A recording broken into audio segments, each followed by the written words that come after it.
क्या आपको पता है हमारे सनातन धर्म में पैसा कमाने को एक पाप नहीं बल्कि आपका कर्तव्य बताया गया है। दोस्तों, हमारे शास्त्रों में जो 4 प्रकार के पुरुषार्थ बताए गए हैं वो है धर्म, अर्थ, काम और मोक्ष। अब नोटिस कीजिए, इसमें अर्थ यानी वेल्थ और मनी को कितना बड़ा स्थान दिया गया है। जब भगवान ने खुद पैसे को आपकी जिंदगी का एक अहम हिस्सा बताया है तो फिर भक्ति में आकर हम पैसे से नफरत क्यों करें। लेकिन शास्त्र ये भी कहते हैं कि बिना धर्म के अर्थ आपको बर्बाद कर देगा। इसलिए शास्त्रों ने भक्ति करना और पैसे कमाना दोनों जरूरी बताया है। तो दोस्तों, इस कलयुग में खूब पैसा भी कैसे कमाए और भगवान के प्यारे भी कैसे बने रहे, आइए समझते हैं इस वीडियो में।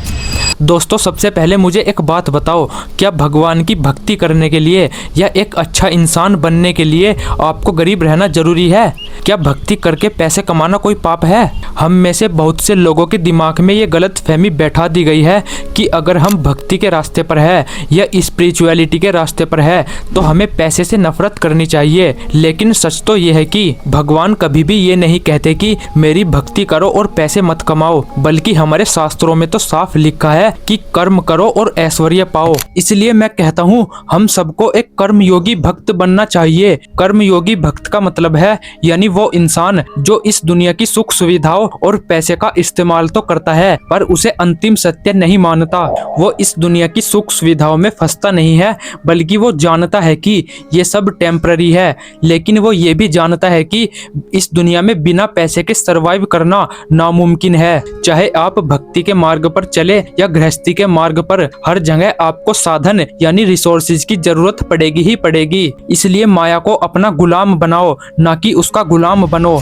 दोस्तों, आइए थोड़ा प्रैक्टिकल होकर सोचते हैं। अगर आप भक्त हो, अगर आप भगवान की भक्ति करते हैं और आपको 4 धाम यात्रा पर भेजा जाए तो क्या आप बिना पैसे की यात्रा पर जा पाएंगे? नहीं ना। आपको यात्रा करने के लिए भी पैसे की जरूरत पड़ेगी ही पड़ेगी और वहां पर जाकर आपको अपना पेट भरने के लिए भी पैसे की जरूरत पड़ेगी ही पड़ेगी। इसलिए पैसा कमाना बहुत जरूरी है। और इतना ही नहीं, अगर आप भक्ति के मार्ग पर हो और आप किसी गरीब की या किसी अनाथ की पैसों से मदद करना चाहते हैं तो आपको वहां भी दान पुण्य करने के लिए पैसों की जरूरत पड़ेगी ही पड़ेगी। और अगर आपको अपने परिवार की, अपने बच्चों की अच्छी परवरिश करनी है और उन्हें अच्छी एजुकेशन देनी है तो क्या वो बिना पैसे के पॉसिबल है? नहीं ना। दोस्तों, पैसा वो फ्यूल, ईंधन की तरह है जो आपकी जिंदगी की गाड़ी को चलाता है और भक्ति वो स्टीयरिंग की तरह है जो आपकी जिंदगी को एक दिशा देती है। तो अगर गाड़ी में फ्यूल नहीं होगा तो गाड़ी 1 इंच भी आगे नहीं बढ़ पाएगी और अगर गाड़ी का स्टीयरिंग सही नहीं होगा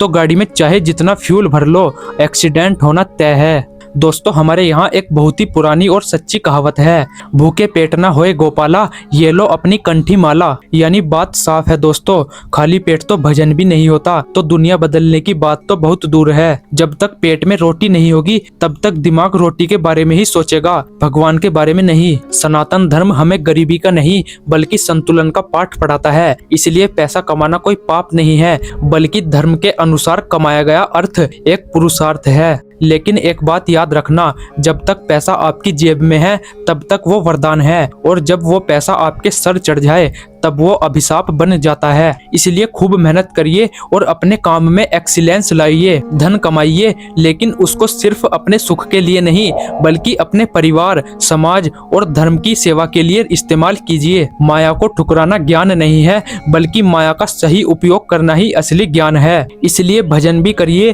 और पैसा भी कमाइए, लक्ष्मी जी को भी अपनाइए और नारायण को भी मत भूलिए, क्योंकि जब लक्ष्मी और नारायण दोनों साथ होते हैं तभी जीवन में असली समृद्धि आती है। जय श्री कृष्ण।